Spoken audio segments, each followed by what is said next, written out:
and welcome. How y'all doing there? Hi, I'm Jazz. Welcome to my channel. Anyway, the question is why? Why oh why? And well, many reasons. I used to have a standard camper van, and obviously I know what the costs entailed with that.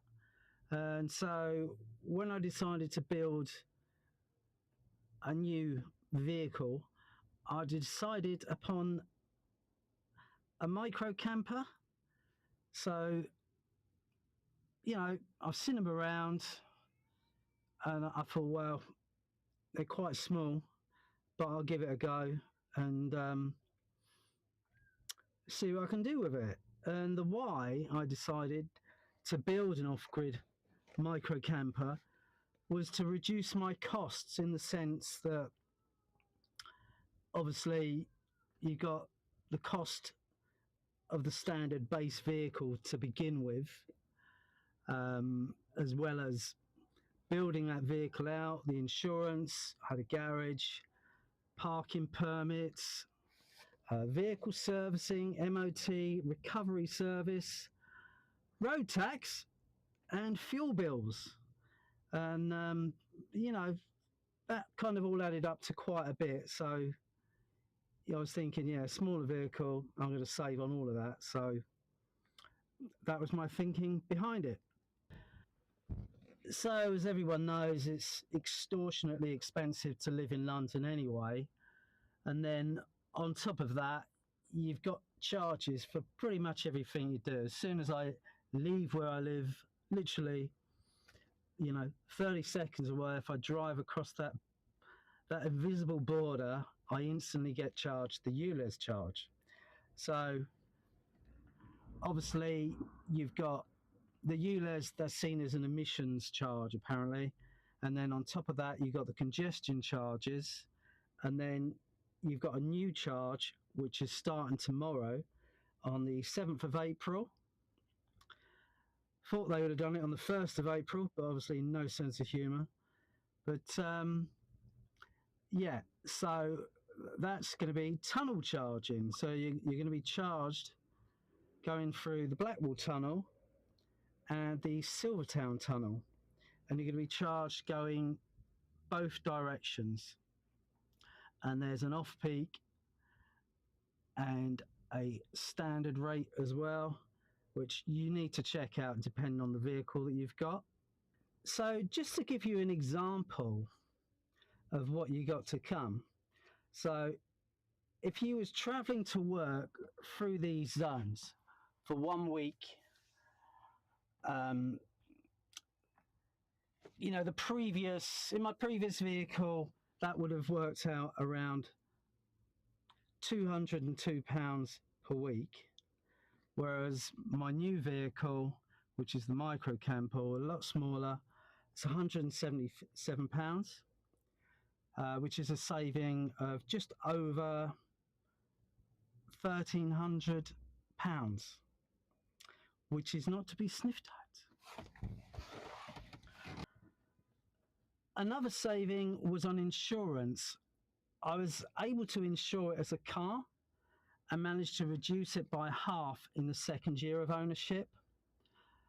And also another big saving was on fuel, which was pretty substantial. I was probably spending half as much as I was in the bigger vehicle. And so, again, it made having the smaller vehicle that much better.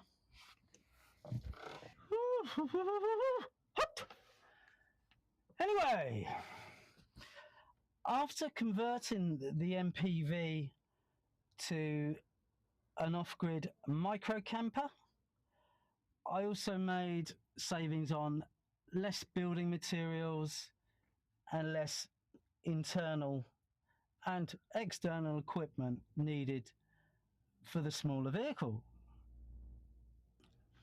Stealth camping in a micro camper is truly possible. It blends in absolutely anywhere you go. Basically, I proved this by parking in the street where I live, because previously with my larger camper, I had the neighbours complaining, even though I was paying for a more expensive parking permit where I had to park. I've had the van keyed, a large window smashed, notes left on it, and just general hassle. Whereas with my lovely micro camper, I've had no trouble, no problems, no hassle at all from my neighbours or anyone, anywhere, wherever I park, which is great and is how it should be. So the other advantage over a larger camper would be that I can have in a standard car parking space without any problem at all. I can get between barriers, go underneath barriers, and avoid all restrictions that you really come across when you're using a bigger vehicle. Because the bigger sizes, generally, they're just about fit in a regular parking space. But if the traffic warden wants to be, a traffic warden, then, it's just that worry. So I haven't got that to think about anymore, which is lovely as well. I'm allowed to park overnight, I say. Overnight! It's cheaper to park overnight, through the day, whenever you want to park. Smaller vehicle, cheaper to park, generally. But the fact that you can actually park there is just amazing. It's like, wow, I'm allowed. You don't just have to keep driving by, looking and looking and looking. I don't have to deal with a lot of the bands coming in on larger camper vans, which are impossible to use in any form of a stealth mode, because, you got stuff on your roof, you got stuff on the side, you got stuff on the front, you got stuff on the back, extra exhaust coming out the back. It's just, plus all your sort of breather panels for fridges and God knows what else. It's just obvious you're a camper van, especially motorhomes, and you've got no chance. But, the ones that claim to be, oh, I'm a stealth camper van, you're not. You're kidding yourself. I know some people have started pretending they're like a plumber or something, or a plum, I don't know, or vehicle removals. I think it's even worse. You just look at the size of that, and they've done it in a real old style. They look lovely, but people don't use vehicles like that. Maybe the occasional removal company does, but it's you're not fooling anyone. And again, with this, when I've used it, I haven't had that at all. I've got the advantage. I can see what's around me, which obviously you can in a bigger vehicle. A little spy hole here, which is perfect. So, because it's absolutely pitch black in here, and the curtains as well, and the blinds that are usually on the side. So there's no crack of what time of day it is. Obviously, I've got a clock, but I just open that. If the light comes peering in, then I know time to get funky. But so that's my thoughts upon that. Let me know if you disagree in the comments and say, no way. Maybe we could make a game in the future. Just take lots and lots of pictures of these stealth campers that are not stealth campers because they're too big and they just stick out. Got satellite dishes on the roof. I know, because I had one. I had the the fans on the top. It was a high top roof, so obviously, but the thing is, you can see it. And so you got your extractor fans, you got your solar panels, you got all your cables sticking out everywhere along the roof box, bars. And I had a deflector on the front as well, because I saw someone's solar panel get blown off the motorway, and I didn't want that happening, so I put that on. And I kind of called it the space shuttle because it had that sort of vibe. Just needed the wings on it. Oh, it's so hot. It's so hot. Far too well insulated in here. God. Anyway, I've noticed, I don't know if you've noticed, but I've noticed, as most people have large camper vans or motorhomes, that they seem to park up in packs.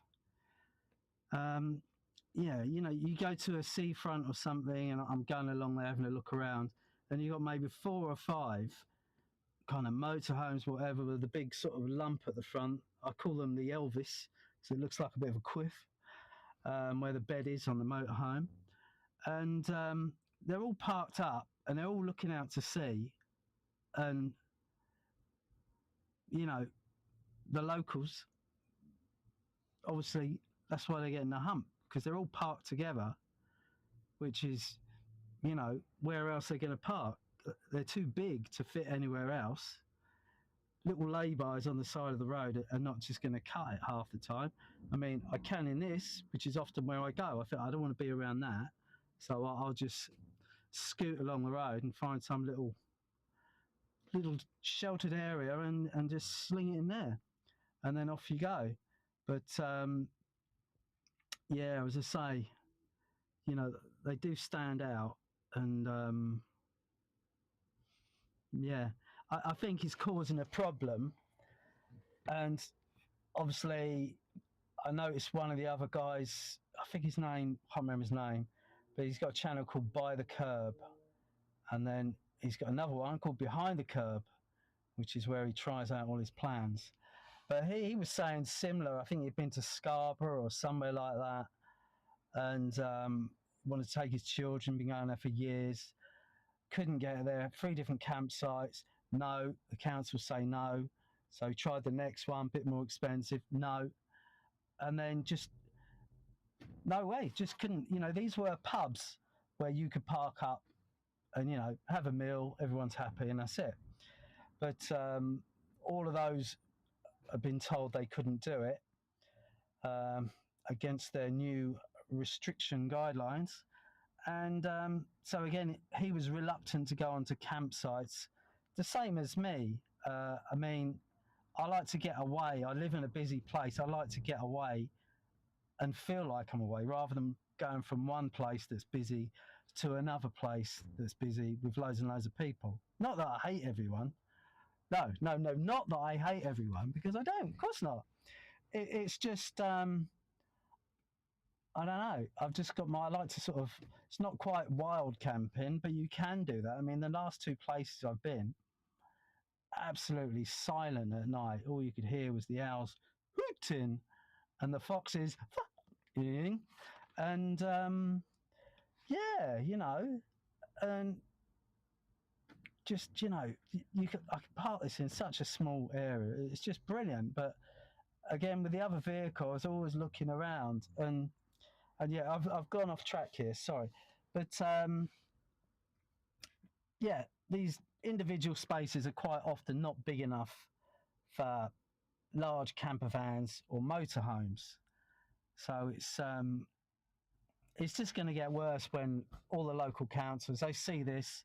So you got a disgruntled council, you got disgruntled landowners, and they just say no more. It's not happening. I was just going to quote someone else, but I won't. But not happening. It's not allowed. And so you just got to keep on moving. But, you know, apparently the amount of people after the pandemic and continuing on that have bought larger sort of camper vans, like the one I had, I got rid of it for various reasons. You know, living in London, all the rules, restrictions, everything that's coming in, harder to insure. An insurance company I've been with for over a decade, where I was paying camper van insurance, it's like tops I ever paid was £330 for a whole year. It's limited mileage, and I had it on a private driveway, which I had a garage for, and that, you know, held it down, because I live in an area of high theft of vehicles, any vehicles. So obviously the insurance was high, but that was, I couldn't believe it, 300, just over £300 a year. But I went to renew it after the the 2020 incident, shall I call it. Things were getting done and changed, and by 2023, when I wanted to reinsure my vehicle, bearing in mind I'd hardly used it like everyone else over the pandemic, just sat on the driveway, and they said, no, we can't insure you anymore. And I said, well, I've been with you for years. What's the problem? They just said, no, all the restrictions, the rules that have come in, and you're going to find the same wherever you go, which I did. A lot of insurance companies that everyone recommended, they were saying, no, you need to have your camper van as a second vehicle. And I said, well, I've got a bicycle that I use, so this vehicle I've got is my second vehicle. And I said, no, it has to be a motorised vehicle. So whatever I tried to do, I couldn't get around it. And so I wanted to try and get a smaller one, convert it, try and do that. No, can't do that, can't do this, can't do that. So really the only way was to get this, which is a Peugeot Partner TP. I think it's a 2013, 2012 model. And because it's classed as a car, no problem insuring it. I was saying earlier, I think the first year I insured it, and that was with limited mileage, maximum no claims. I'm an old git, and nothing, safe as you can get, but it still cost me over £1,000 for the year. And I looked around, couldn't find it any cheaper. But by the second year, I found a new company, and I managed to reduce it by half. So that was, I was mentioning earlier on, that was very good. I think they were called Lexham Insurance. Very good. Yeah, I don't know if you've noticed, cars around here speed 20 mile an hour, is doing about 40 there. Anyway, whinge bag.